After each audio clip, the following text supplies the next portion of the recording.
पंजाब से। राधे राधे। राधे राधे महाराज जी, आपके चरणों में कोटि कोटि प्रणाम। महाराज जी, हम सब ने सुना है कि इस जन्म में जो हमें दुख मिलते हैं वह पिछले जन्म का कोई पाप होगा जो नष्ट हो रहा है, पर वो पुराने जन्म का पाप हमें इस जन्म में क्यों मिलता है या भोगना पड़ता है? तुम ही तो हो करने वाले तो तुम ही हो।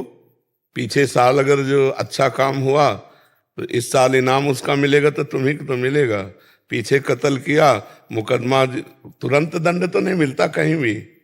भारत में ही देखो, इसी मृत्यु लोक में देखो, 20-20 साल मुकदमा लड़ते हैं, इसके बाद सजा होती नहीं होती। तो भागवतिक बहुत बड़ा शासन काल है भगवान का। अब कितने जन्मों से हम जो जो करते चले आ रहे, उसका हिसाब हम ही को भोगना पड़ेगा, क्योंकि शरीर भले बदल दिए हैं तो हम ही, तो भोगना तो पड़ेगा ही। अगर और कोई दूसरा करने वाला होता तो आपको ना भोगना पड़ता, आप ही करने वाले हो। मान लो पिछले जन्म में पुरुष रहे, इस जन्म में स्त्री रहे, उसके पहले क्या क्या रहे, तो जो जो हमसे कर्म होते हैं वो हम ही को भोगने पड़ते हैं, इसमें कोई संशय नहीं है। देखो, भगवान ने स्वयं इस बात को अपने जीवन में करके दिखाया। रामावतार में छुप करके बाली को मारा, तो वही व्याध बन करके श्री कृष्णावतार में अंतिम समय भगवान के चरणों में मारा।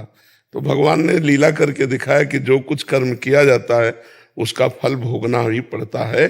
रामावतार पिछला जन्म, इस जन्म कृष्णावतार, तो देखो हुआ ना उसमें आकर के। तो हम लोग जीव हैं, जब ईश्वर अवतार लेते हैं तो ऐसी लीला करके दिखाते हैं, तो हमारे द्वारा जो कर्म होता है वो हमें भोगना पड़ता है, चाहे जितने जन्म के बाद मिले वो भोगना पड़ेगा। जैसे भीष्म पितामह जब बाण सैया पे पड़े थे तो भगवान से कहा हमें बहुत कष्ट है, बहुत पीड़ा है। एक कांटा लगे तो कितना कष्ट होता है, फिर बाणों की सैया में। हम 100 जन्म तक देखते हैं कोई पाप नहीं हुआ ऐसा, तो भगवान ने कहा और आगे देखो।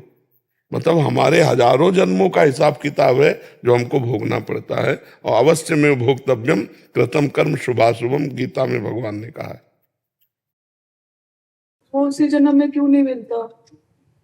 उचित तो यही है, लेकिन अब कानून है सरकार का, बहुत बड़ी सरकार है, तो उसका हिसाब किताब चलते चलते कई महीना कई वर्ष व्यतीत हो जाता है। यहाँ भारतीय सरकार का और भागवतिक सरकार के तो अनंत ब्रह्मांडों का हिसाब है, तो जन्म के जन्म व्यतीत हो जाते हैं। तुरंत अगर मिल जाता तो और बढ़िया रहता। तो फिर जो कष्ट आते हैं वो मतलब सहे कैसे? मतलब पूरे परिवार को वो सहना पड़ता है। हाँ सर, तो वो पूरा संयोग होता है। जैसे किसी बकरे को जिंदा भूनकर खाने में 10 लोग बैठे थे, अब वही बकरा तुम्हारा लड़का बनेगा आके अकेला, और कोई बनेगा माँ बाप, कोई बनेगा बहन, कोई बनेगा परिवार, कोई बनेगा रिश्तेदार, कोई नातेदार, और ऐसा कर्म करेगा सबके डंडे चलेंगे, सबको जलना पड़ेगा, सबको रोना पड़ेगा।